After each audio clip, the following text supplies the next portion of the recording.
Et quelle puissance de Wout van Aert aujourd'hui qui est vraiment, je pense, le plus fort à la pédale et qui a réussi à faire la différence au bon moment. Allez, petit temps, mini temps de récup, cette légère descente mais qui est très technique. Il faut être fluide, laisser aller le vélo alors qu'on a le cœur et les jambes qui brûlent.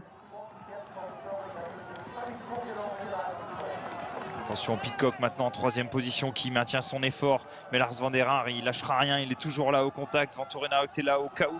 S'il y en a un qui faiblit, c'est sûr que lui, il va vouloir les contrer aussi. C'est un peu compliqué quand même pour suivre là, pour essayer de suivre pour Lars van der Haar. En tout cas, c'est bien parti pour la gagne, pour Wout. Tout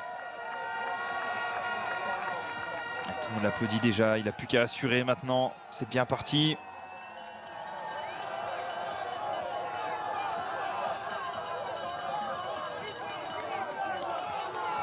Est-ce que c'est pas loin derrière? Je pense que c'est pas très loin derrière Zweig. Faut pas non plus qu'il finisse trop tranquille entre guillemets, même si à mon avis il est quand même taqué, mais il faut faire gaffe à pas se faire reprendre. Allez, là ça passe à pied, ça assure très très bien pour Wout. Ça reprend de la vitesse à pied pour redonner cette vitesse à son vélo et vite reclipser, relancer.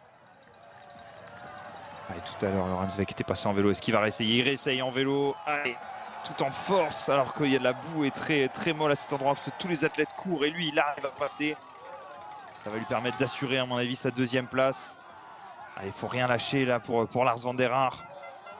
C'est bien battu, mais Pidcock est là.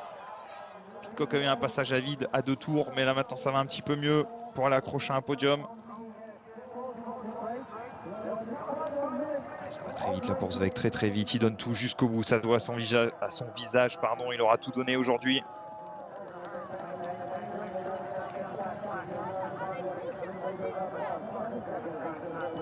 Est-ce que Lars van der Haar va réussir à battre le champion du monde?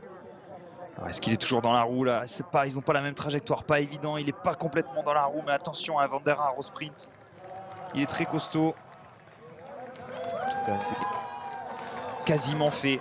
Wout van Aert va normalement, si tout se passe bien, c'est bon, ça sera fait. Il est sur la dernière ligne droite. Monsieur Wout van Aert, gros favori sur un parcours qui quand même l'avantagé, où il faut beaucoup de force.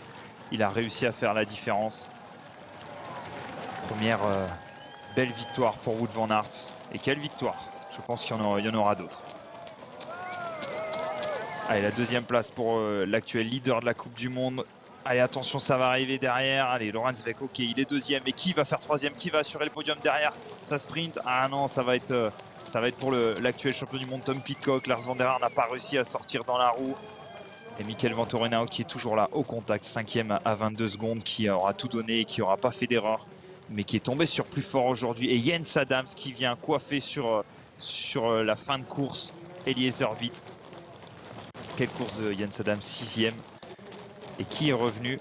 Pim Ronard qui fait une très très grosse fin de course. Regardez là, on voit, il aura tout donné aujourd'hui.